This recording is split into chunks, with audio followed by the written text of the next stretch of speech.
Economía Informal, un debate postergado, cuyo expositor es el amigo también, el licenciado Jorge Sargini, una breve reseña de su currículum: ministro de Economía de la provincia de Buenos Aires, 1997-2002, secretario de Hacienda del Ministerio de Economía de la Nación, 2002-2003, presidente del Banco de la Provincia de Buenos Aires, 2003-2005, presidente de la Cámara de Diputados de la Provincia de Buenos Aires, 2016, y diputado nacional hoy por la Provincia de Buenos Aires, representando el Consenso Federal. También un economista de la Universidad Nacional de La Plata. Jorge Sargini, también el espacio virtual te está esperando, a tu disposición. Bueno, muchas gracias. Primero agradezco la invitación. Es un gusto ver aquí a viejos amigos, Susana, Eduardo, que le debo un encuentro, y a todos ustedes. Lo único que no es cierto de todo lo que se ha dicho es que nos conocemos de hace tantos años. Ellos se conocerán desde hace tanto, a mí me conocen desde hace poco, pero se los permito, se los puedo dejar pasar, digamos. Viejos conocidos, viejos amigos, un ámbito que me pone cómodo.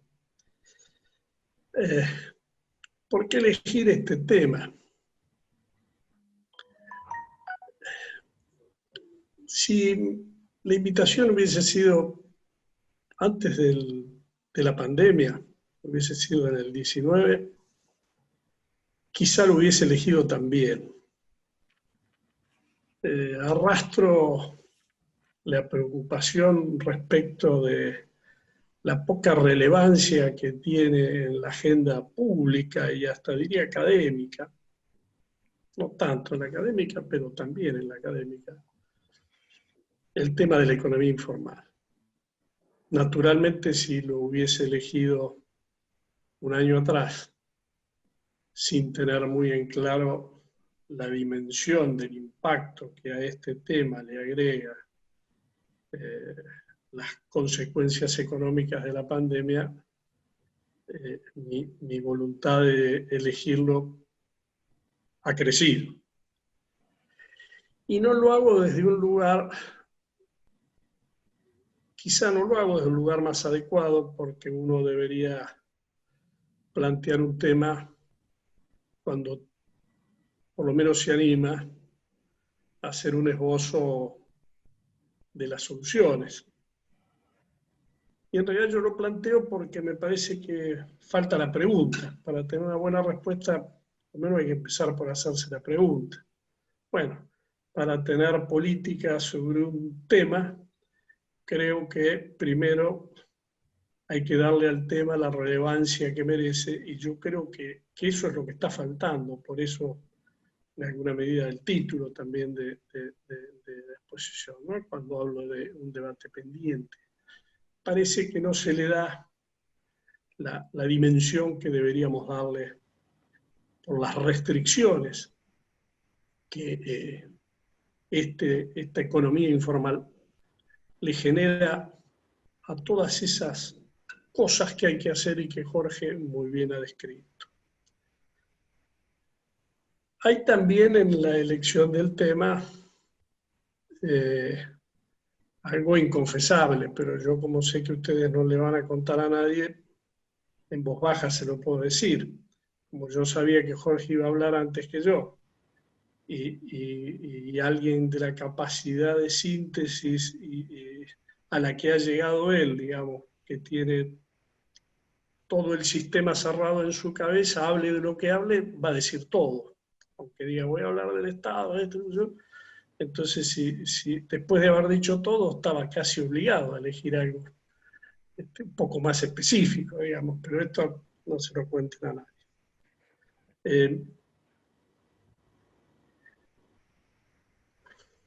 ¿De qué hablamos cuando hablamos de economía informal?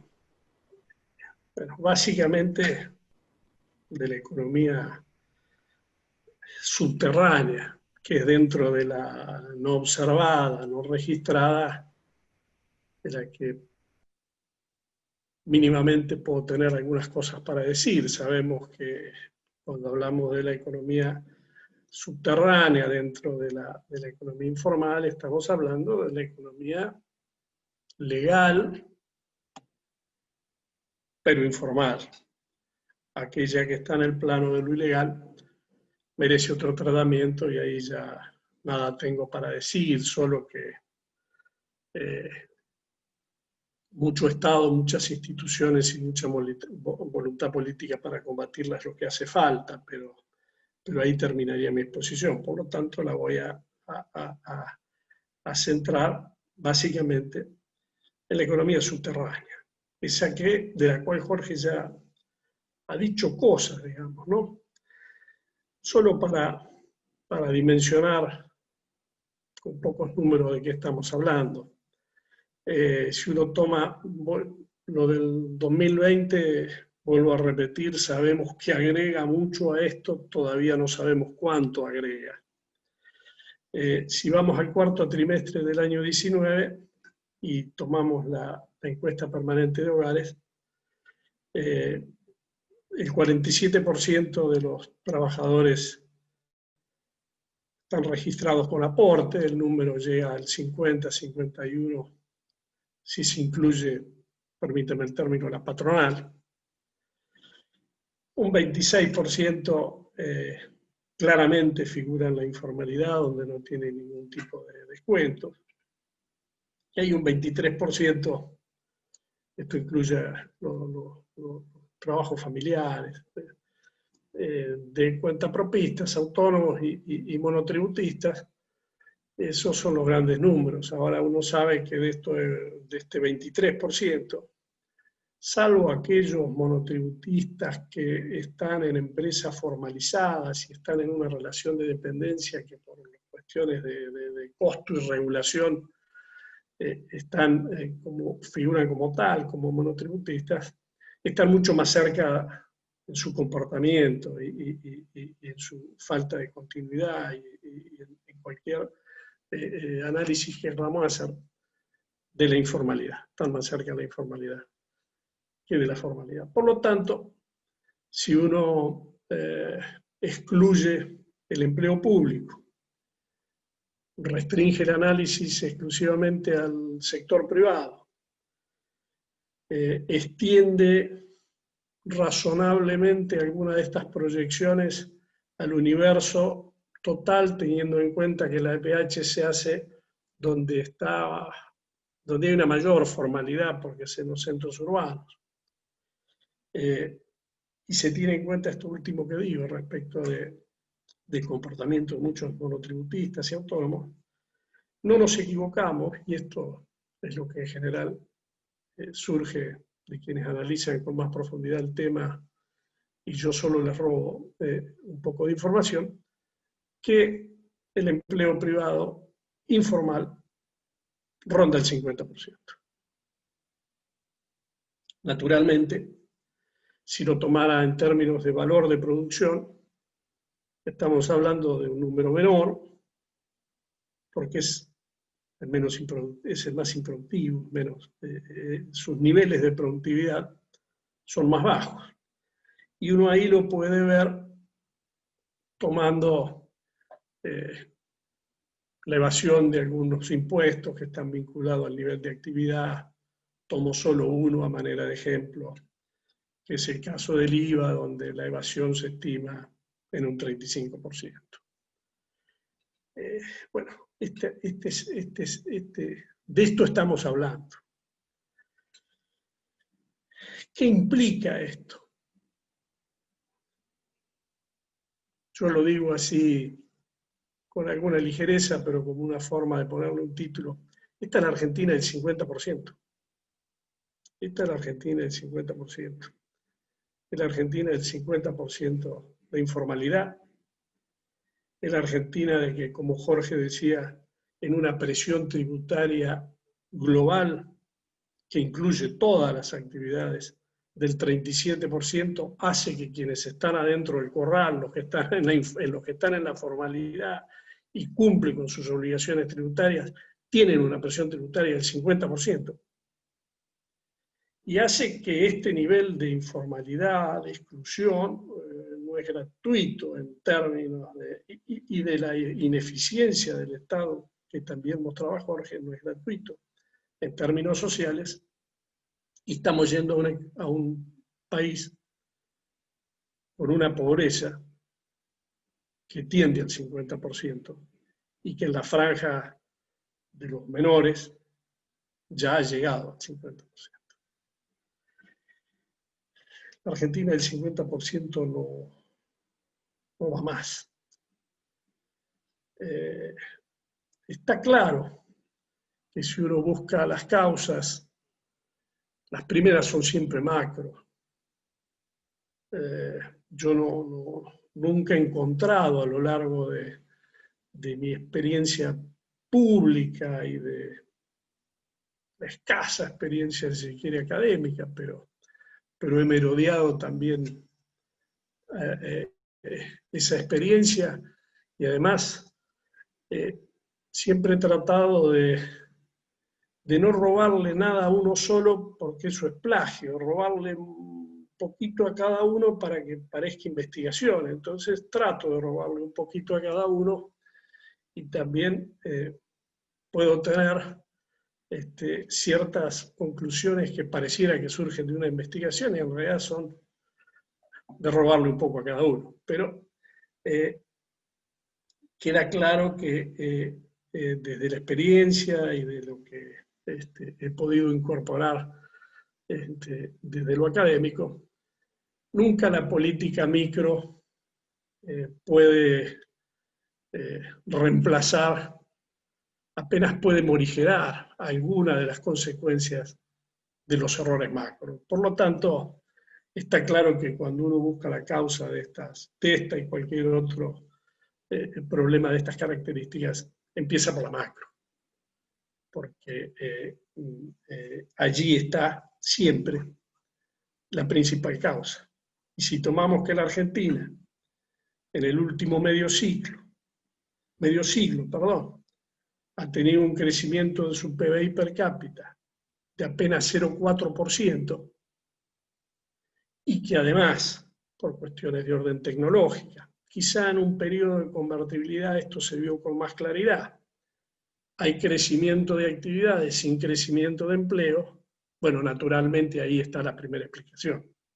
Prácticamente un estancamiento tendencial, una Argentina en decadencia, que no ha tenido las posibilidades macro de generar empleo genuino, formal. Allí está la causa. Después, bueno, están los ciclos, pero tendencialmente, si vamos a un ciclo más corto, también lo expresaba Jorge, esta pandemia nos agarra después de 10 años de estancamiento, 2 de ellos con recesión, a lo que la pandemia le viene a pegar un golpe de gracia que nos lleva a que en el mejor de los casos, en el 2023, cuando termine este ciclo de gobierno, podemos estar parados a nivel de producto en los niveles prepandemia, que ya eran de por sí niveles de ingresos por habitante muy bajos respecto de nuestra historia. Pero por supuesto que también hay causas de orden micro, vinculadas al alto costo laboral, a las regulaciones. Bueno, obviamente el énfasis que se pone en estas cuestiones de orden micro muchas veces están más teñidas de visiones ideológicas, que es lógico que existan y que respeta. Aquel que quiera separar la política de la economía, como decía el profesor Garblay, o lo que quiere es hacerse el distraído con la puja de intereses, o lo que quiere es disimular las cosas que se discuten cuando se discute política económica. Entonces, está bien, es lógico, pero pongámosle más énfasis, pongámosle menos énfasis. Yo creo que es un tema relevante. Están estas cuestiones también vinculadas al alto costo laboral y a regulaciones que hace que el salario de bolsillo de un empleado formal diste mucho de ser lo que al empleador le cuesta a la hora de tomarlo. No solo visto desde la perspectiva del salario mensual, sino también de las previsiones futuras que le puede implicar dicha decisión. Bueno, las consecuencias son casi obvias. Una reducción de ingresos fiscales que termina siendo una fuerte presión, a pesar de ello, en los sectores formales, afecta claramente la productividad y desde el punto de vista social excluye. Entonces, reducción de ingresos fiscales, productividad afectada, exclusión social, son quizás las consecuencias más notorias, más visibles de la existencia de este nivel de informalidad que ha ido tendencialmente creciendo y que creo que tenemos que tener una visión, un foco muy puesto en cuanto a toda esta historia le agrega ese shock de oferta que termina siendo shock de demanda y termina siendo shock de distribución que genera la pandemia y que para nada es neutra en las consecuencias de todo esto. Y máxime, teniendo en cuenta que la historia de la Argentina nos demuestra que las medidas que tomamos en el medio de las crisis generalmente se vuelven permanentes y lamentablemente tenemos crisis demasiado recurrentes y por lo tanto tenemos una capacidad para ir acumulando inconsistencias fenomenal. No podemos arreglar el techo cuando llueve y cuando no llueve, ¿para qué lo vamos a arreglar? Entonces así vamos tomando decisiones en el medio de la lluvia y en el medio de las crisis, emparchamos, vamos por los atajos, elegimos impuestos que solo en condiciones de crisis podemos recaudar y después quedan para siempre.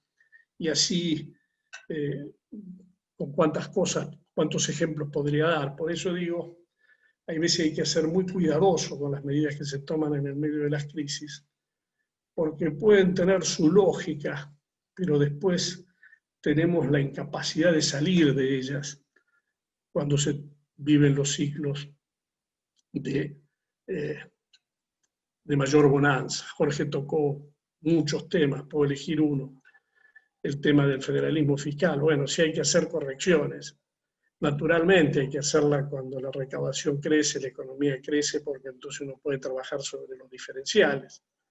Pero bueno, cuando la economía empieza a crecer, las distorsiones del sistema federal se disimulan y entonces, si ahora no llueve, ¿para qué vamos a arreglar el techo? Y así vamos. En temas impositivos, el impuesto al cheque puede ser uno de los grandes ejemplos y encontraríamos mucho más. Claro, Jorge cerraba con una síntesis perfecta. El desafío de la economía argentina, lo que tenemos por delante, es primero estabilizar la macro. Es una condición no suficiente, pero absolutamente necesaria. Con la macro descontrolada, mal podremos levantar la vista para pensar en el crecimiento que sea sostenible en el tiempo. Estabilizar la macro y después sí, pensar en el largo plazo, mediano y largo plazo, y encontrar ese patrón productivo que, basado en la competitividad y en la productividad, conceptos macro y micro, como Jorge decía, levantar la mirada y encontrar un rumbo de crecimiento que permita la inclusión social en el mediano plazo. Ahora, claro, yo me pregunto, con la Argentina del 50%, para simplificar que venía diciendo. Podemos estabilizar la macro, podemos encontrar patrones de crecimiento basados en la productividad. Ahí aparece la fuerte restricción de no poner en agenda y en un lugar relevante de la agenda este tema de la informalidad. ¿Cómo resolver el tema fiscal sin resolver el tema previsional? Me pregunto yo. ¿Cómo resolver el sistema previsional si, como también bien señalaba Jorge, hoy la tasa de sostenimiento es 1,4? ¿Cómo resolverlo? Vemos los debates, y yo soy parte de esto, me rasco para adentro, los debates sobre si las fórmulas de ajuste son sustentables, sostenibles. El que está quebrado es el sistema. No hay fórmula de actualización que haga sostenible el sistema. Y el sistema está quebrado porque la tasa de sostenibilidad es 1,4 y la tasa de sostenibilidad es la que es, porque tenemos el 50% de nuestros trabajadores privados en la informalidad. Entonces, no todo se puede ver por precio, hay que empezar a pensar en la cantidad y hay que aumentar claramente la cantidad de aportantes para que en un mediano plazo podamos estar pensando, y antes que se termine el bono, que agregue un elemento más a la crisis previsional, hacerlo más sostenible. Podemos con el 50% de los trabajadores informales hacer un sistema previsional sustentable. ¿Cuáles serían los niveles entonces de jubilatorios y de prestaciones a los que habría que llegar ajustando hacia abajo para que eso sea posible? Imposible.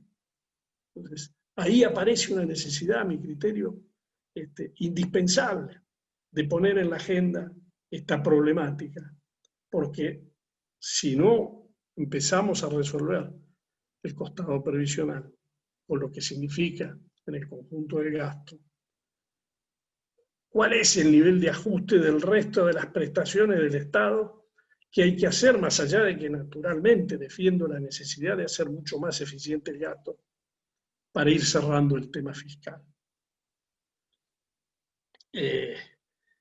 Y si eso si no se encuentra el sendero, el camino microeconómico de mediano y largo plazo,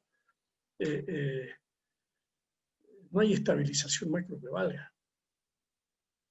Pero claro, hay que tomar decisiones que suelen ser políticamente incorrectas. Ahí juega la asimetría entre las necesidades del ordenamiento económico con la felicidad política. Hay veces hay que tomar medidas que son políticamente incorrectas, pero también, como se le hablaba a Jorge en el final de su exposición, el costo, tienen costo, pero hay veces no, y ahora siempre, el costo de no abordarlas es menor, o el costo de no abordarlas es mayor al costo de seguir dejando las cosas como están.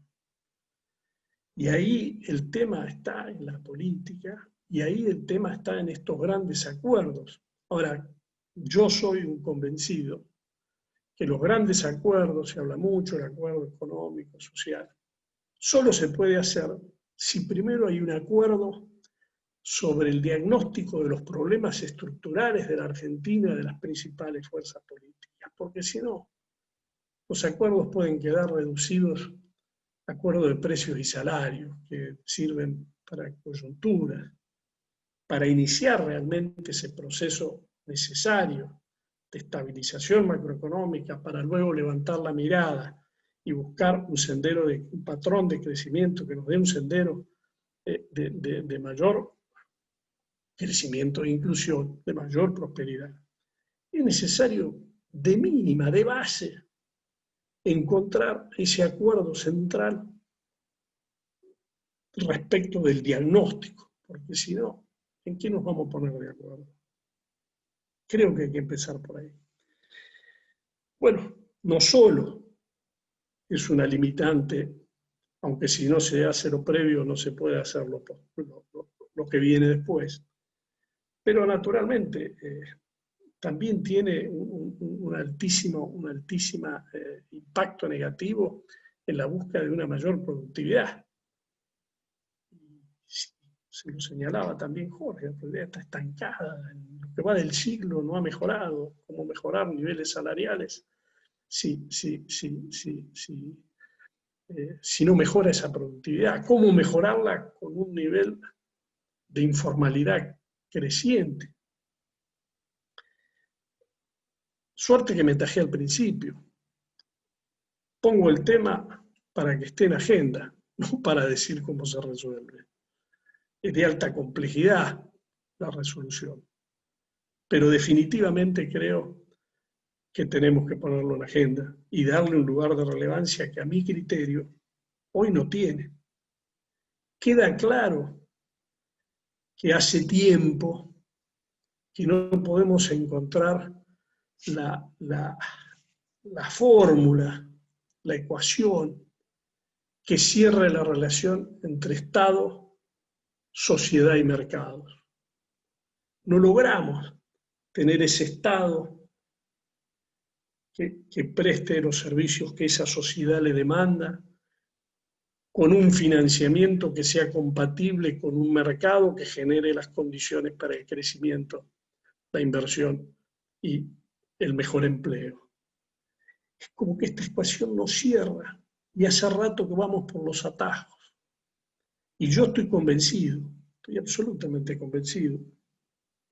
Mi convencimiento no significa que por ahí pase la verdad, pero debo expresarlo por honestidad intelectual, que ha llegado el momento de un cambio de paradigma brutal. Se terminó la posibilidad de la Argentina de los atajos, conviviendo con la Argentina del 50%. Desde el regreso de la democracia, mi criterio, el criterio de muchos, esto creo que ya es plagio, no es investigación porque Jorge lo ha escrito con mucha precisión. Ha habido dos momentos de cambio profundo, dos momentos de cambio de modo de organización de fondo. Uno, el de la crisis 88-91 que trajo la convertibilidad. Cambio disruptivo, si se quiere. Fondo. Después podemos tener la opinión que tengamos respecto de lo que significó, de sus bondades, de sus no bondades, de sus consecuencias, de si tuvimos la capacidad de salir antes y no lo hicimos. Pero en el momento en el 91, ese fue un cambio de fondo. El segundo fue el que se llevó la convertibilidad. Fue cuando la convertibilidad estalló 10 años después, a partir de la crisis del 98-2001. Y hubo que generar las bases de una nueva organización económica. La generación de esas bases, de esa nueva organización económica que en principio permitió mostrar que la Argentina podía crecer con estabilidad, y desde ese crecimiento con estabilidad empezar a generar empleo y mejorar las condiciones sociales y mejorar el salario. Bueno, hoy tenemos la suerte, y no es porque sea mi amigo, de compartir el panel con uno de los arquitectos de ese cambio profundo del año 2001. Bueno, creo que ha llegado el momento del tercer cambio profundo de la era democrática.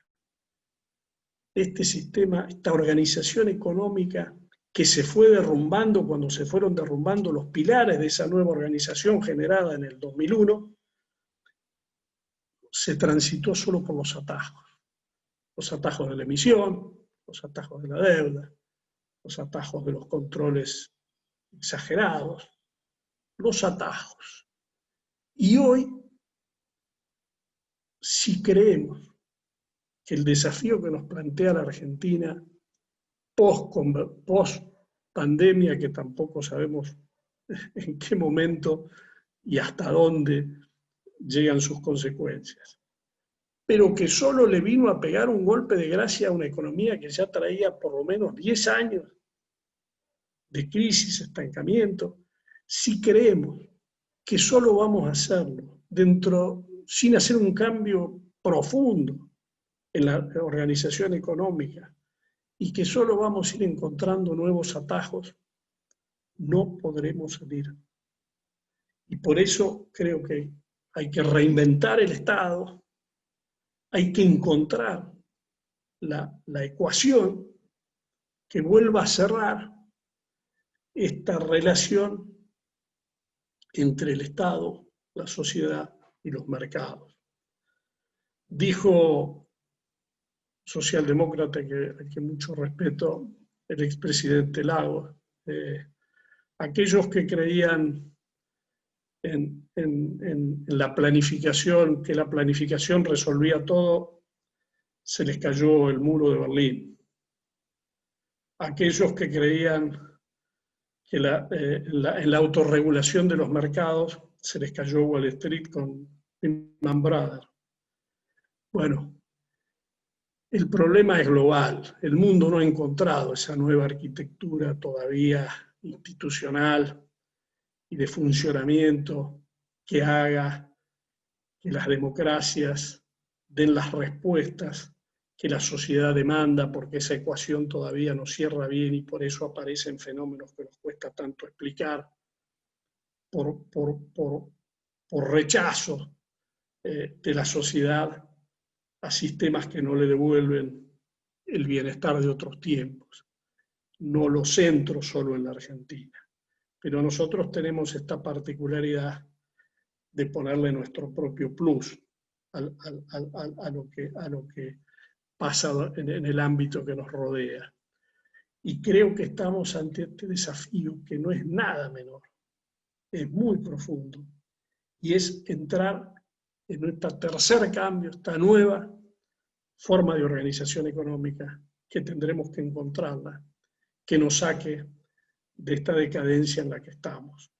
Propongo que se ponga en esa agenda un tema que a mi criterio está en alguna medida muy relegado, y que es que la posibilidad de encontrar la salida de más corto plazo de estabilización macro y de más largo plazo que nos encuentre creciendo, apoyado en competitividad y en productividad, pongamos este tema de la economía informal como uno de los temas de agenda relevantes y que entiendo en el debate no lo tiene. Muchas gracias.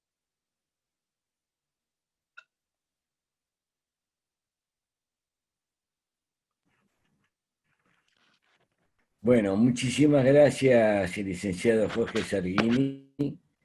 Excelente la exposición, y en lo personal y en el nombre del Consejo Directivo de la SAP, desde ya les agradezco a los dos, a ambos, el aporte que han tenido para este seminario. Muchísimas gracias.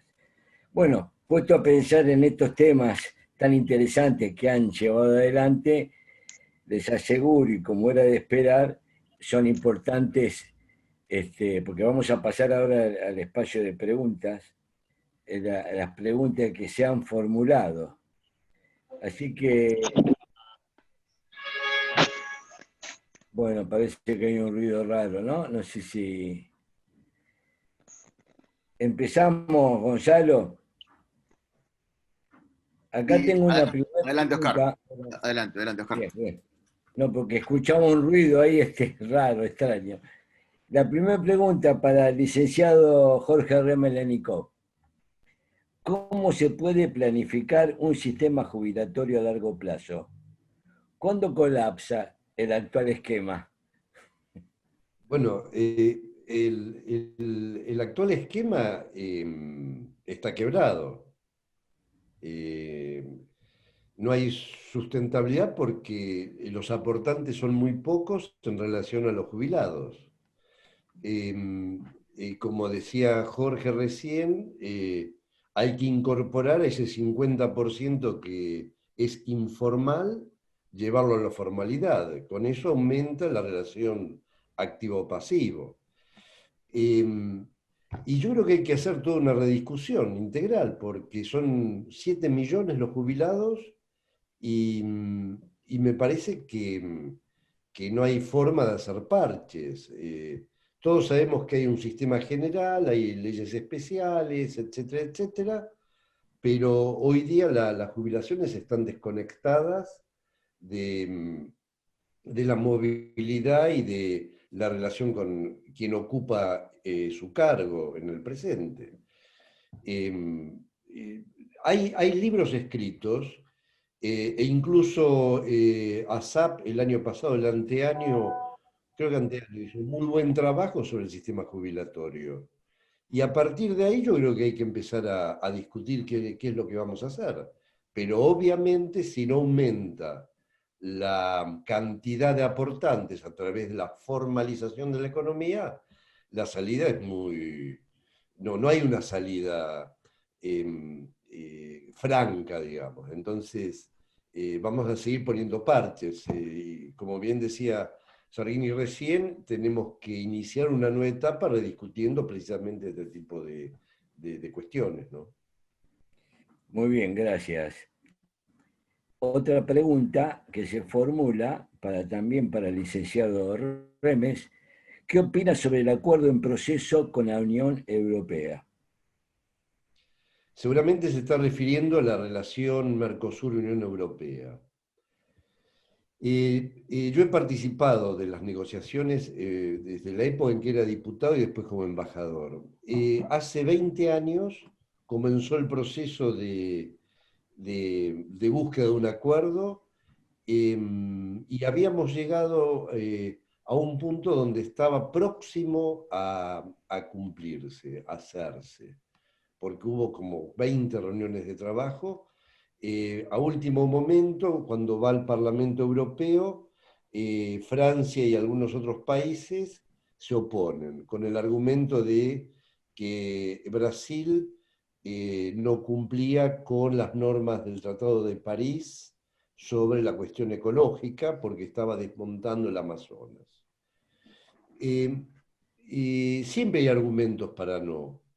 Yo creo que en el fondo, en Europa hay una posición muy proteccionista en relación a los productos agropecuarios, donde Mercosur es muy eficiente. Argentina, Brasil son países, el caso de Argentina es típico. Argentina, en términos de producción agropecuaria, está en lo mejor del mundo, en términos de productividad. Es extraordinario el cambio tecnológico del campo de los últimos 20 años o 25 años. Lamentablemente yo creo que es muy difícil que se llegue a un acuerdo. Y también lo otro relacionado con esto es que el Mercosur, después del año 98, 99, es como que entró en un cono donde no ha avanzado más, lamentablemente. La propuesta original de Alfonsín Sarney era que las economías se vayan integrando.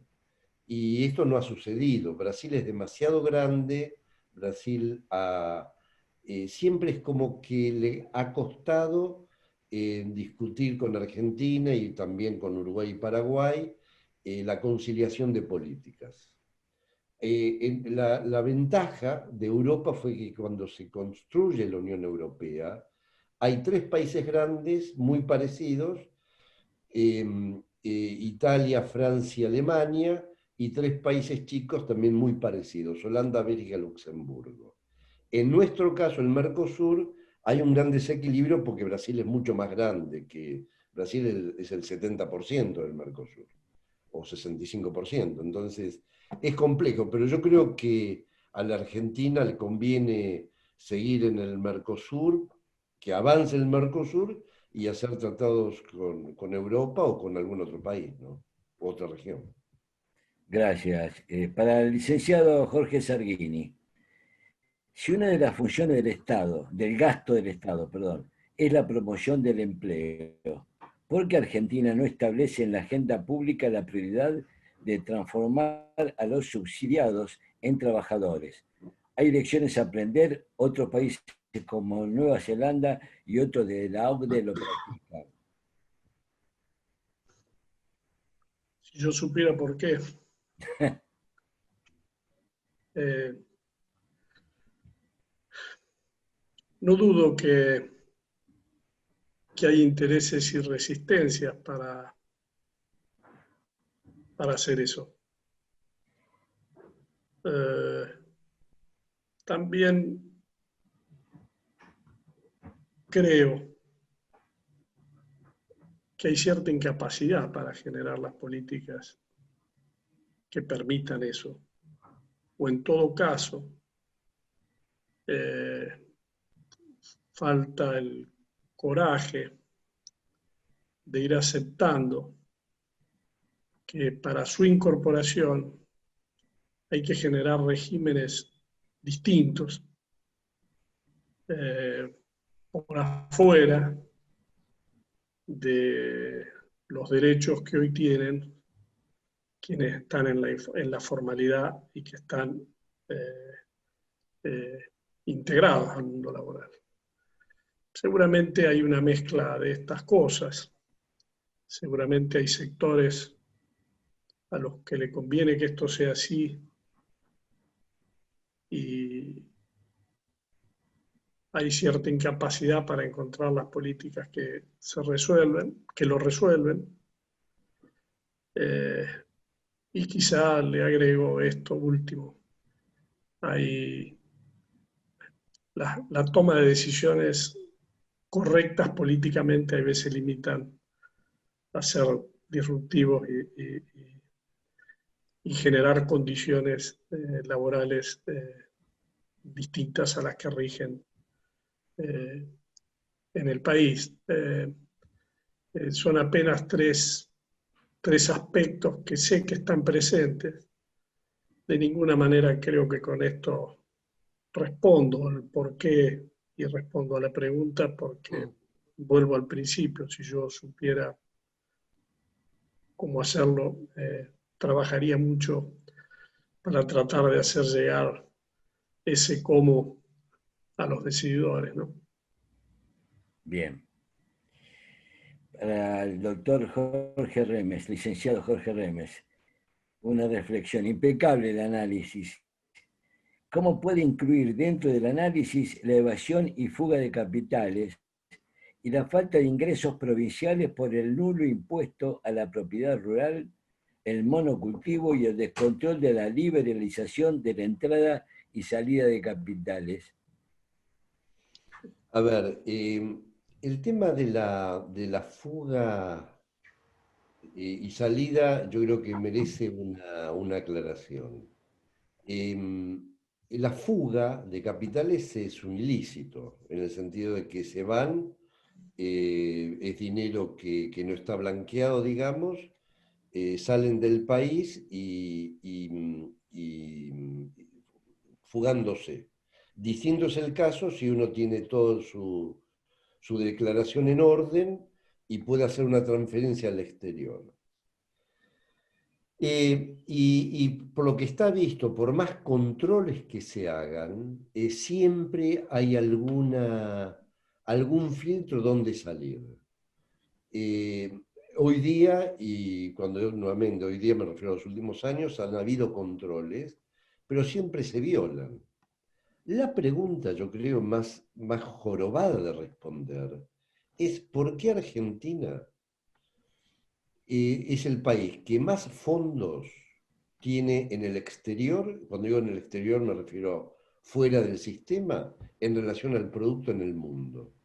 Se calcula que hay un PBI entre los colchones y cuentas afuera, 400.000 millones de dólares. Y eso se va precisamente por las cosas que venimos charlando. Porque un país que está desordenado, que está estancado, bueno, la gente dice, me saco la plata y la tengo bien guardada afuera, está segura y me da, qué sé yo, no sé, un X% y con eso me conformo. Ese es el problema más serio que tenemos, porque nuevamente el desorden hace que haya incertidumbre. Y cuando hay incertidumbre, la cosa no funciona y la gente quiere certidumbre. Y el exterior le da certidumbre, porque sus fondos están seguros y le pagan algo. Yo creo que ese es el problema más serio. Y el tema de evasión, obviamente hay que revisar los sistemas de la FIP, que seguramente tiene algunos huecos por el cual hay salida, pero bueno, con una informalidad del 50%, 50%, que decía Jorge, es una barbaridad. Todo eso va en negro. Entonces la gente dice, bueno, ¿yo qué hago con la plata en negro? Pero le voy a decir una cosa. En el año 2002, las medidas que tomamos y demás, rápidamente comenzó la recuperación. En marzo-abril de 2002 se dejó de caer y empezó a crecer. La pregunta es, ¿cómo un país que estaba con un montón de problemas empezó a crecer? ¿Y saben por qué? Porque aparecieron del colchón entre 15 y 20 mil millones de dólares. Y eso fue a la compra de autos, electrodomésticos, financiaron la cosecha. Acuérdense que los bancos estaban semidestruidos. Pero eso fue por la política que se hizo en materia cambiaria, control fiscal, monetario, que la gente dijo, cuando llegó a 3,80 el dólar, dijo, bueno, acá llegamos a un punto tan alto que empezamos a vender los dólares. Con lo que quiero decir es que porque uno se pregunta en una coyuntura difícil, ¿cómo salimos? Y yo creo que esto es una beta muy importante a explorar y a explotar de todos los dólares que los argentinos tienen guardados. Se calcula que hay 150, de esos 400.000, hay 150.000 en el país, en los colchones. Si hay certidumbre, eso empieza a venderse. Y eso, habida cuenta que el grado de monetización es muy bajo, eso va a generar crecimiento. O sea que Argentina tiene, de alguna manera, un autofinanciamiento posible y potencial enorme que según cómo se instrumente la política económica van a aparecer. Y eso a mí me da una gran esperanza, ¿no? Porque, como bien decía Jorge, hay que cambiar, estamos en la tercera en un tercer momento donde hay que cambiar, y si ese cambio permite que poco a poco vayan apareciendo esos dólares, podemos iniciar o dar los primeros pasos para empezar a crecer. Quisiera hacer una aclaración. Es obvio que las exposiciones han despertado inquietudes en los participantes y hay una catarata de preguntas, pero vamos a ir viendo cuáles se pueden formular y en razón al tiempo que vamos a tener, se van a ir formulando, ¿de acuerdo? Esta es para ambos. Sobre la clara importancia del consenso, en el año 2002 hubo un primer ejercicio que surgió de la necesidad y el miedo al estallido. Parece haberse desperdiciado. Habría que avanzar en un esquema de diálogo similar al del 2002 y en caso de responder por la positiva, ¿ve posibilidades de hacerlo antes de llegar a la crisis? Empiece Jorge. Yo empiezo y vos seguís. Eso En póngase de el acuerdo ustedes, por favor. 2002, a ver, en el 2001, a través del diálogo argentino, que estaba compuesto por la Iglesia, en esa época estaba Bergoglio y Casareto, junto con la CGT, la UIA, la Cámara de la Construcción, los ruralistas, empezaron a trabajar en ver la posibilidad de consensos. Y se sacó, y hubo consenso para salir de la convertibilidad. En el día, ¿no? Algo así como el 10 de diciembre, se lo presentan al presidente, que dijo que no se podía salir de la convertibilidad. Y bueno, pasó lo que pasó, y ese consenso fue un consenso muy bueno y no se escribió nada, había confianza entre los dirigentes y fue un acuerdo, yo diría, implícito. Y eso es lo que permitió después tomar las medidas que se tomaron. Yo creo que es crucial hacer un acuerdo, un consenso, eh, y lo mejor sería un consenso para evitar los problemas a futuro, porque generalmente se hacen acuerdos cuando la cosa está muy mal, se hace acuerdo para salir, pero creo que también uno se debería acostumbrar a hacer acuerdos para evitar los desajustes. Te dejo a vos, Oveja. Bueno, coincido, obviamente eso fue lo que sucedió, pero también no se puede dejar de lado que hubo un fuerte acuerdo parlamentario, porque dos líderes políticos en aquel momento alinearon eh, la mayoría en el Congreso Nacional para poder darle sustento y ponerle red a una crisis que trascendía ya la crisis económica, que tenía ribetes institucionales. Y esa red, yo creo que la puso, desde lo político, la puso ese acuerdo. Luego el acuerdo social y luego una política económica, un nuevo diseño de la política económica que generó confianza, digamos, y sentó las bases para una nueva realidad que quedó demostrada en el periodo 2003-2007, hasta que se empezaron a dinamitar algunas de las bases fundamentales de esa nueva organización. Es posible, Jorge, que fue partícipe de aquella historia, la planteó con toda claridad.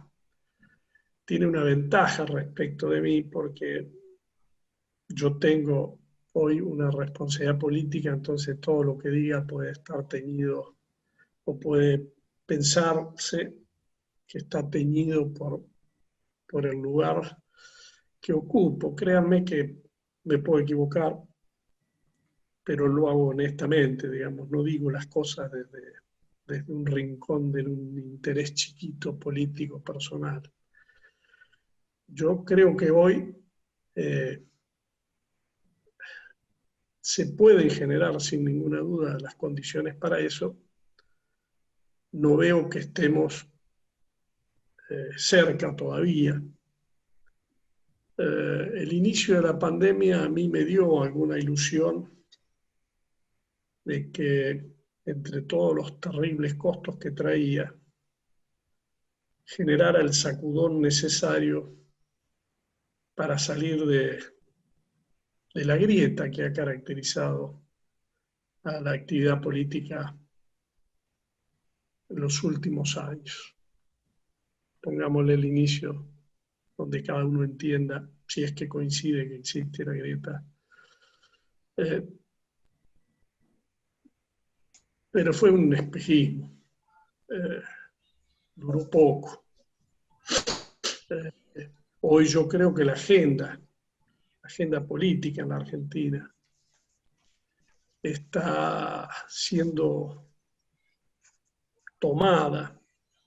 Básicamente, esa agenda está mayoritariamente generada por los extremos de esa grieta.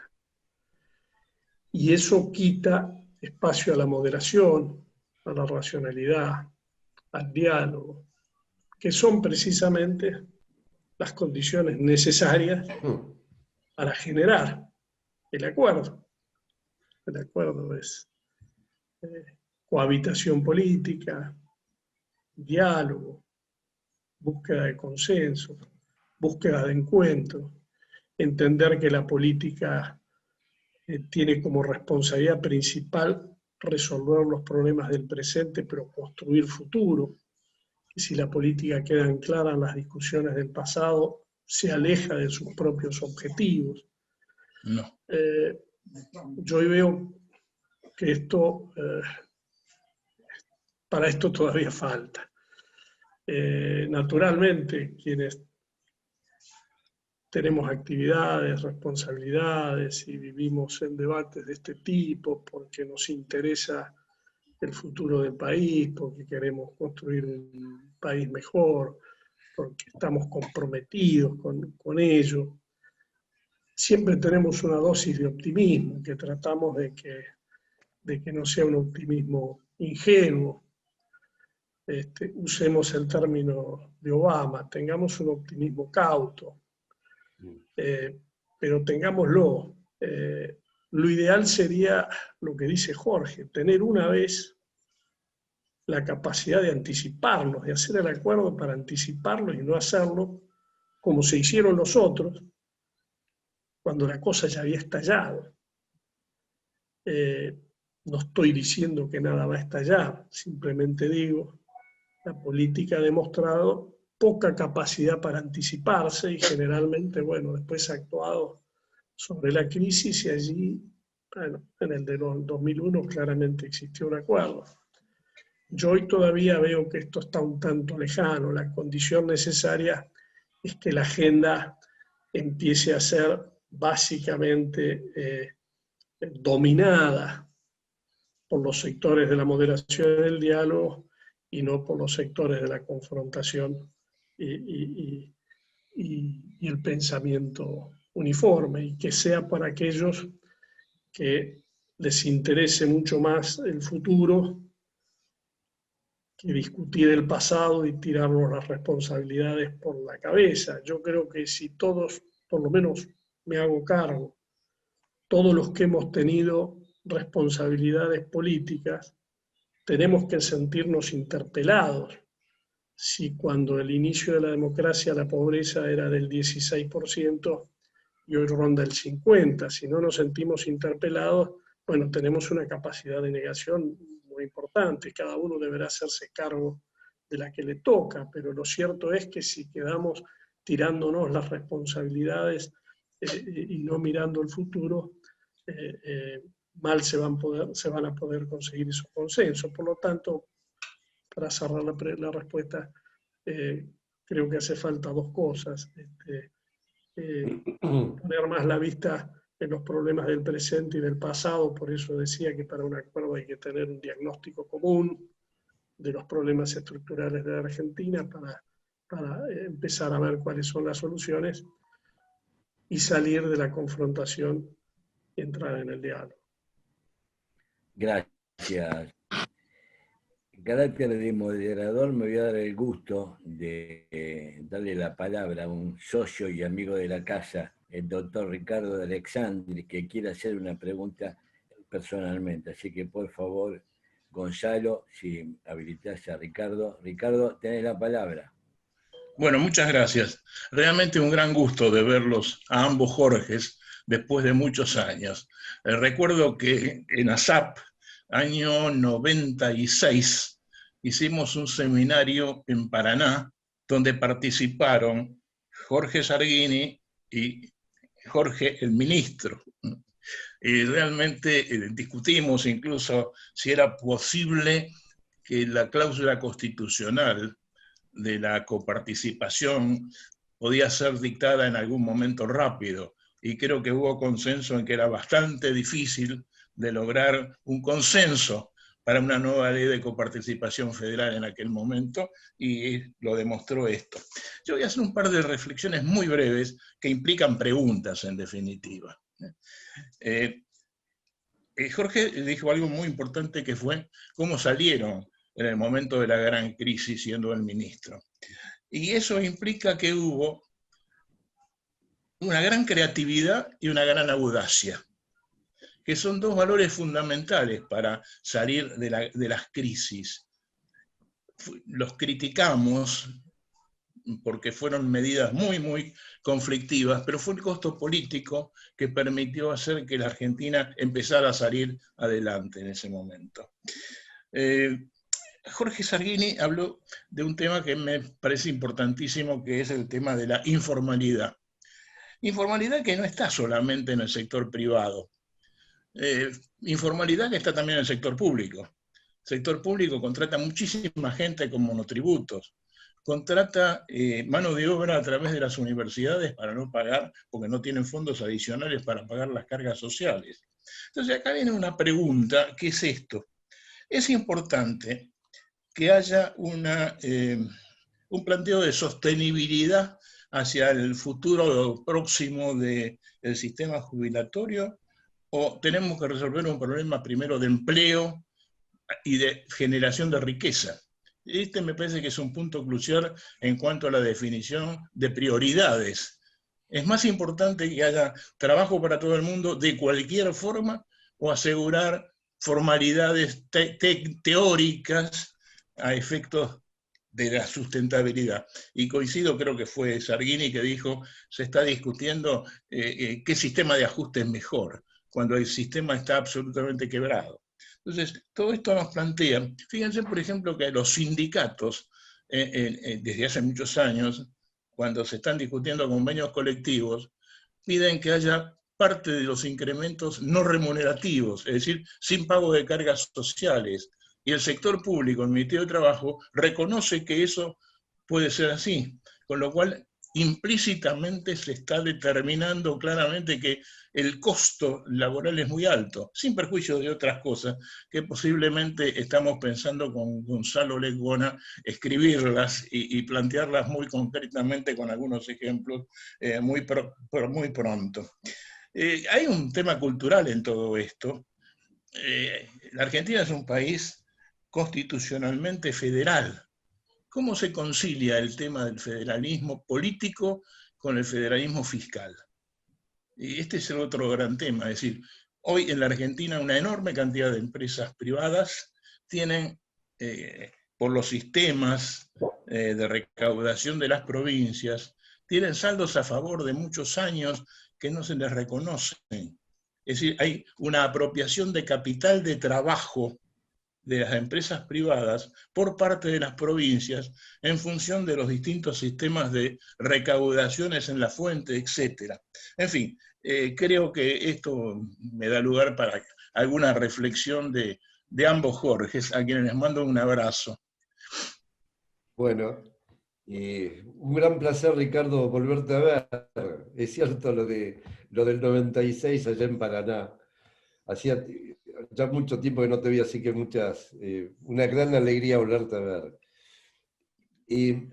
Mira, yo creo que hay un tema que políticamente es incorrecto y no se habla, y el que lo habla lo tildan poniéndole epítetos de los más variados y no buenos precisamente. Pero lo que vos decís sobre el tema de la jubilación y si antes no hay que hacer otra cosa. Y sí, tenés toda la razón. Primero hay que hacer lo que hicieron todos los países del mundo que han crecido, que es la acumulación de capital, que es la riqueza. Si un país no tiene riqueza, no puede distribuir. Distribuye pobreza. Entonces, está mal visto cuando uno dice hay que acumular y después distribuir. Nosotros, culturalmente, que vos hacías referencia a la cultura, razonamos a la inversa. Queremos distribuir para crecer, cuando para crecer tenés que acumular. Y si no, veamos lo que fue la Revolución Inglesa, la primera revolución industrial nacida en Inglaterra, fue un proceso de acumulación. Estados Unidos, para ser primera potencia a fines del siglo XIX, tuvieron un proceso de acumulación. La Unión Soviética, con Lenin y Stalin, y la industrialización, proceso de acumulación.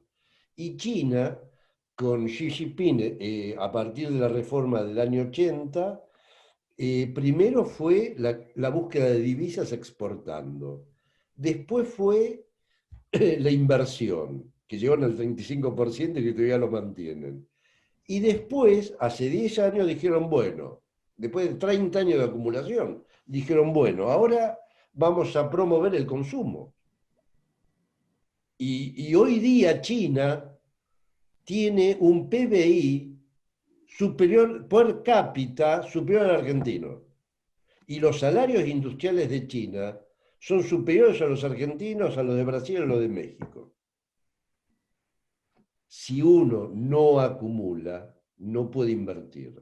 Si no invierte, no puede crecer. Y si no crece, no puede distribuir. Tenemos que razonar como hicieron los países exitosos. Pero ¿qué es lo que nos pasa? Que yo lo he notado, y lo noto, digamos, ya hace muchos años. Nosotros decimos, queremos ser como Australia, como Canadá, como los europeos, miren qué bien que viven, etc. Los queremos igualar. La primera pregunta que hay que hacerse es, ¿qué hicieron ellos? ¿Qué esfuerzos hicieron? ¿Qué sacrificios para llegar a donde llegaron? Pues nosotros no podemos tener los placeres sin antes haber hecho los deberes. Entonces, primero hay que empezar a crecer acumulando y después vamos a ir resolviendo las cosas, pero no podemos razonar a la inversa. Lamentablemente, lo que uno observa es que en general lo más fácil es quedar bien con la gente, decir, no, vamos a distribuir. Si alguien dice, no, vamos a acumular, nos saca un voto la elección. Pero la verdad es que la economía es una, digamos, las leyes de la economía son universales, te gusten o no te gusten. Y el mundo es el que es, te guste o no te guste. A uno se tiene que buscar la manera de sacarle provecho a ese mundo. ¿Quién fue el país que mejor utilizó la globalización? China. Con la globalización China, hoy día China es como Estados Unidos en tamaño.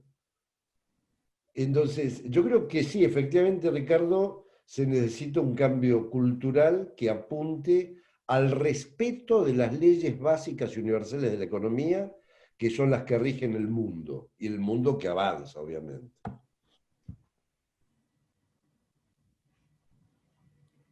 Poco y nada para agregar. En todo caso, resaltar algo que Jorge ha dicho, que no es menor, que es esta suerte de orden secuencial, digamos, y que ha dicho acumular para poder crecer y distribuir. Puede parecer una sutileza, pero cuidado con el facilismo político, que a la cantidad de problemas que hay que resolver cuando no se le anima, dice esto se resuelve con crecimiento. Claro, sin decir cómo, sin decir que hay que hacer los esfuerzos previos para acumular. Entonces, ese es uno de los riesgos, digamos. Cuando uno plantea determinados problemas y dice, bueno, tenemos un problema en el plano de lo fiscal, se resuelve con crecimiento. Tenemos un problema que el sistema previsional se resuelve con crecimiento. Tenemos un problema, se resuelve con crecimiento, está bárbaro. Todos estamos de acuerdo.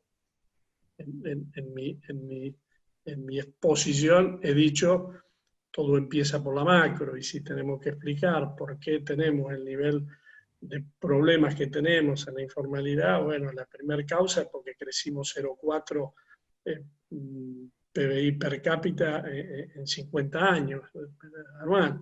Entonces, sí, el tema son los cómo, porque si no, el riesgo es caer en el facilismo de que, bueno, todo se resuelve con crecimiento. Ahora estamos dispuestos a discutir estas cosas que acá hemos planteado, que para crecer, primero hay que ordenar la macro, que esto implica determinadas decisiones, que esto tiene ciertos costos, que esto implica cierta audacia, usando tu término, Ricardo, que además aprovecho a saludarte y decirte que me sorprendía que no aparecieras por allí, tenía ganas de verte. Pero bueno, eso, ¿no? No caer en el riesgo del facilismo que todo lo resuelve el crecimiento sin entrar en el cómo se hace, por algo no crecemos, ¿no? no es generación espontánea. Bueno, muchas gracias. Seguimos con las preguntas y en este caso le gustaría conocer la opinión del licenciado Jorge Remes sobre cuál es el peso concreto de las deficiencias institucionales del Estado argentino en la gestión presupuestaria. No entiendo, perdón, repetime, Oscar. Claro, evidentemente hay deficiencias institucionales del Estado argentino en la gestión presupuestaria, que en lo que es administración financiera y control, es lo que entiendo por la pregunta, porque por algo seguimos, y me hago cargo de tu comentario final, repitiendo los mismos errores y obtenemos y con los mismos resultados. Creo que va por ese lado, ¿no? Es decir, hay deficiencias en la gestión o en un lado, ¿no? ¿Qué es lo que debería cambiarse en la gestión presupuestaria, a tu criterio?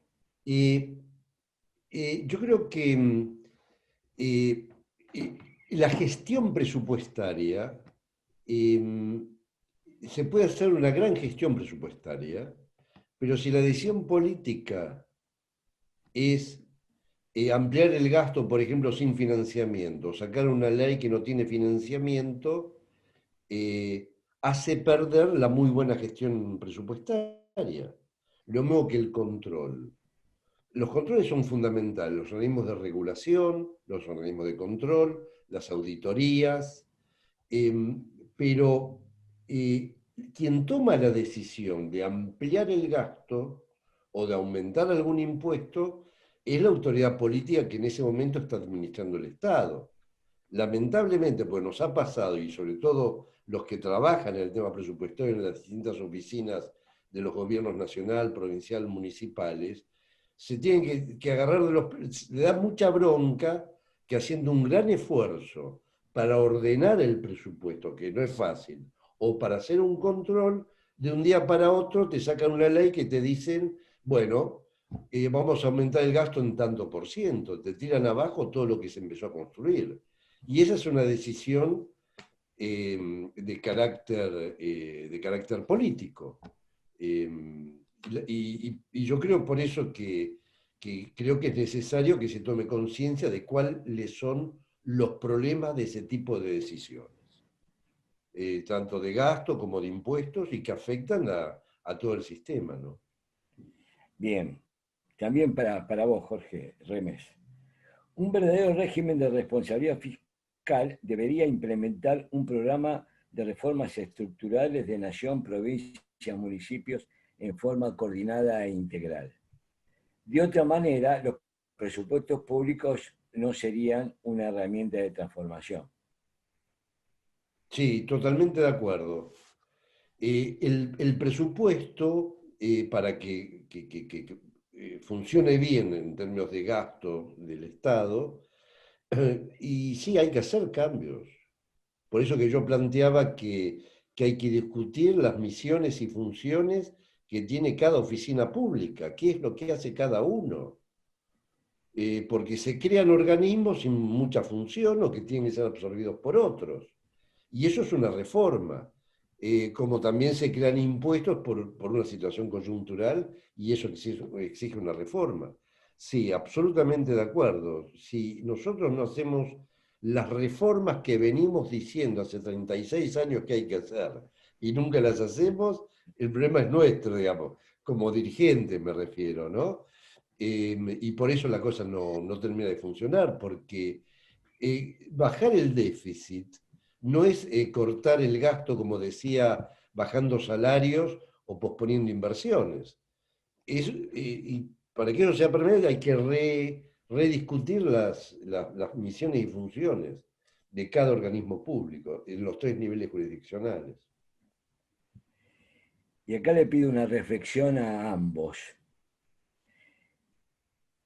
Es más fácil ser políticamente incorrecto cuando no se está en el gobierno, pero cuando se gobierna terminamos manteniendo el estatus porque que los partidos políticos se han convertido en una de las tantas corporaciones cuyos intereses no coinciden con los del Estado.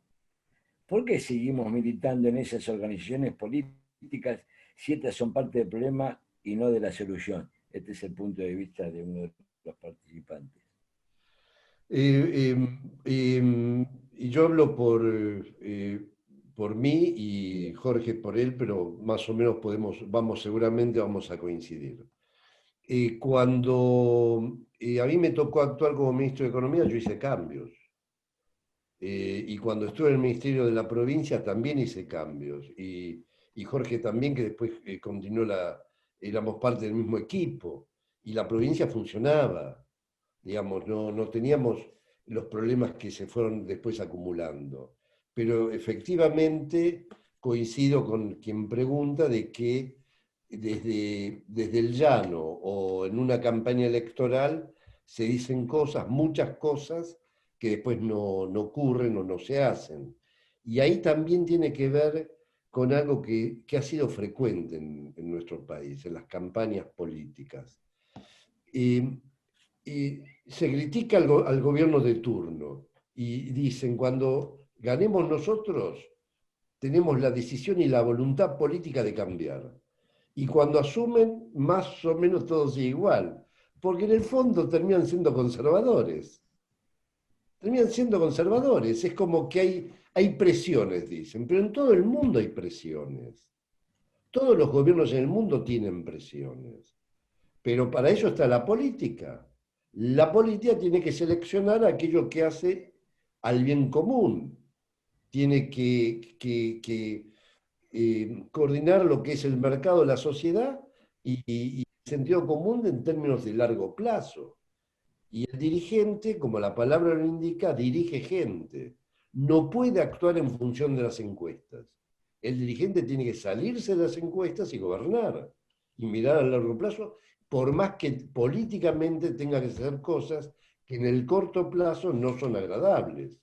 Pero siempre tiene que pensar en el futuro y en el bien común. Gracias. Jorge. Primero, yo pienso que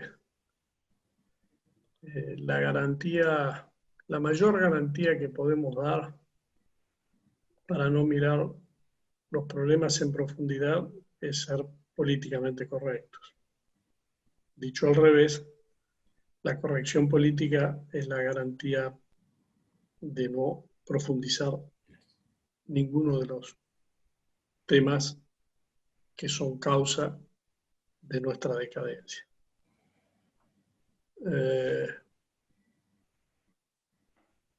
Yo no estoy tan seguro de la afirmación que acompaña a la pregunta respecto de que cuando se es gobierno es más difícil ser políticamente correcto y cuando se está fuera del gobierno. Yo conozco a lo largo de la historia oposiciones que han tomado posiciones políticamente correctas especulando con la elección siguiente. Por lo tanto,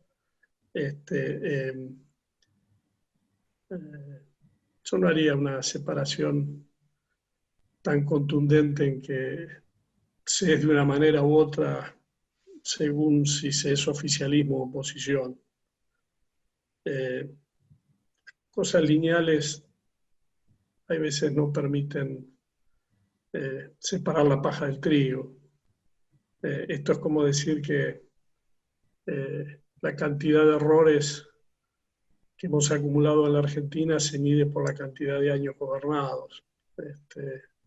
Bueno, yo he visto cometer errores muy grandes en periodos muy cortos de gobierno y también he visto cometer errores muy grandes con responsabilidades compartidas entre el gobierno y la oposición.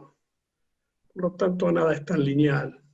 Simplemente eso respecto de la primera parte de la pregunta que conlleva una afirmación.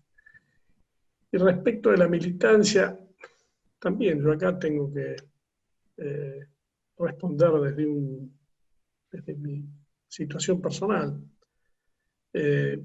Yo soy un jubilado en uso de banca, que hace tiempo que soy militante exclusivamente de la antigrieta. Esa ha sido mi militancia, y creo que algunos artículos escritos y algunas posiciones tomadas públicamente que no necesariamente debo considerarlas que son acertadas, eh, pero que las he tomado y las he mostrado.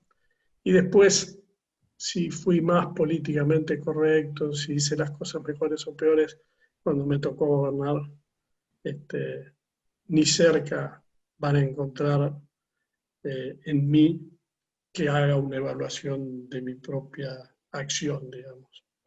Si quien hace la pregunta entiende que uno actuó bajo esta lógica de la corrección o la no corrección política cuando le tocó gobernar, bueno, está en su derecho.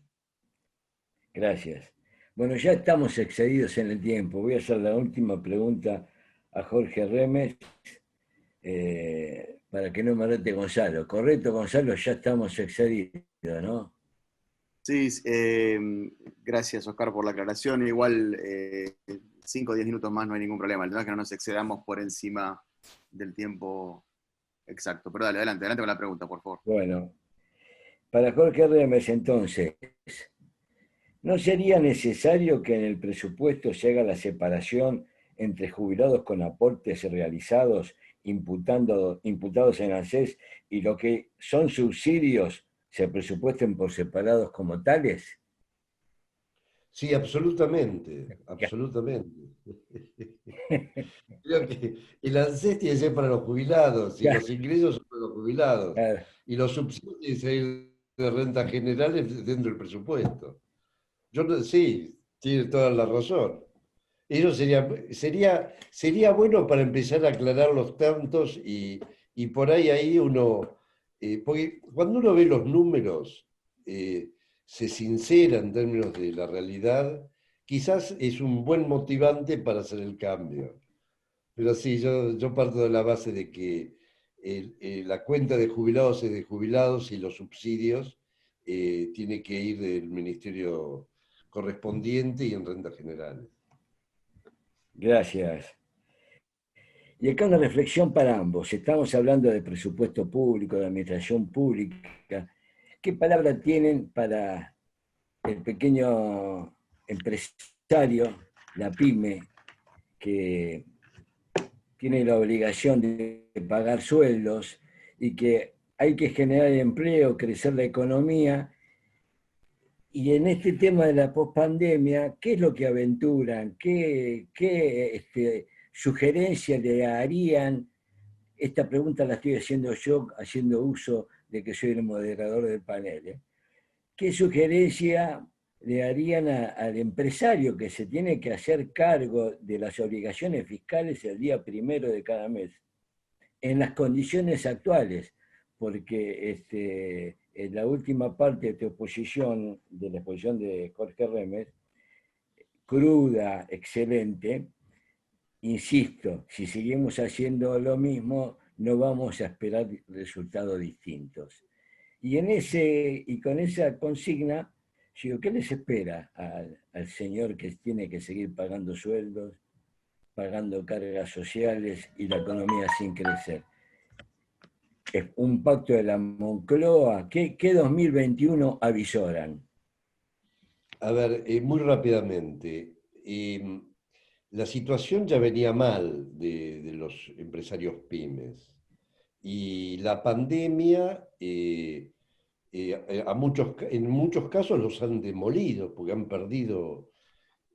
Otros han podido seguir, y la salida va a ser lenta, va a ser difícil. De todas maneras, en términos macroeconómicos, uno debe esperar que si la pandemia, cuarentena va terminando, el año que viene vaya a haber un rebote y podamos crecer. Seguramente el año que viene va a ser mejor que este año, que fue un pésimo año.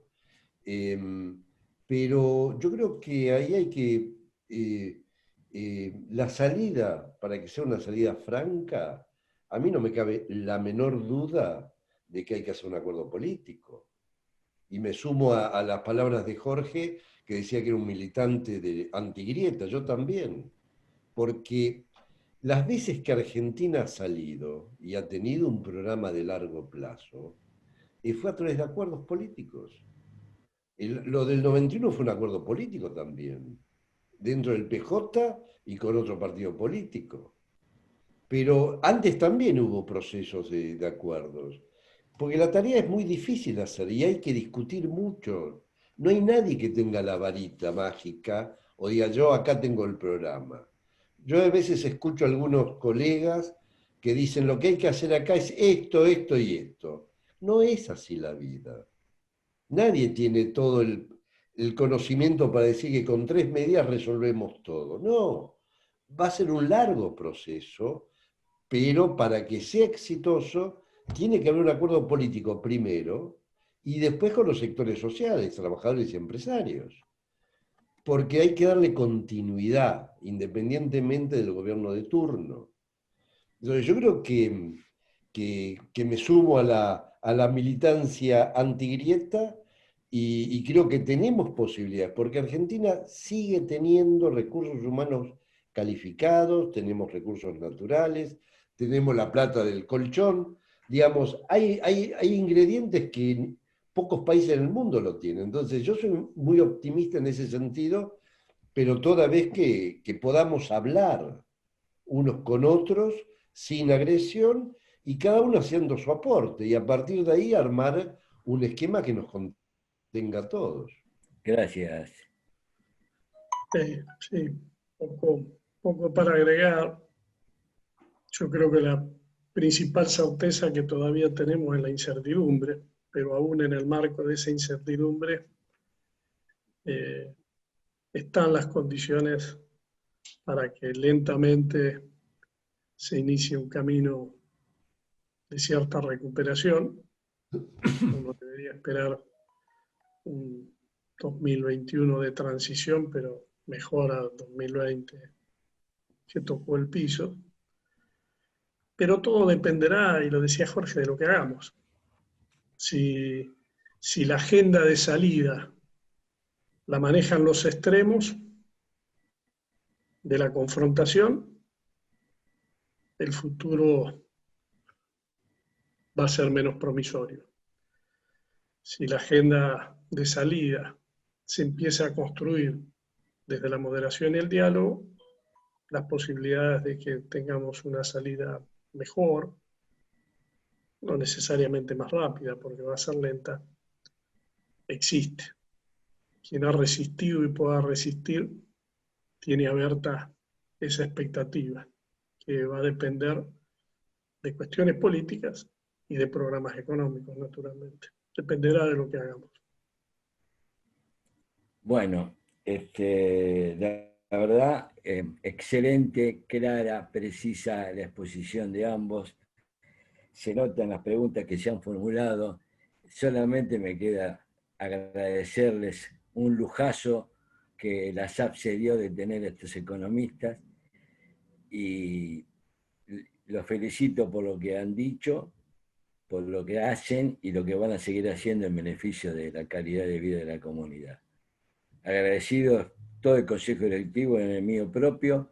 No sé, Gonzalo o Susana quiere cerrar, ¿van a cerrar?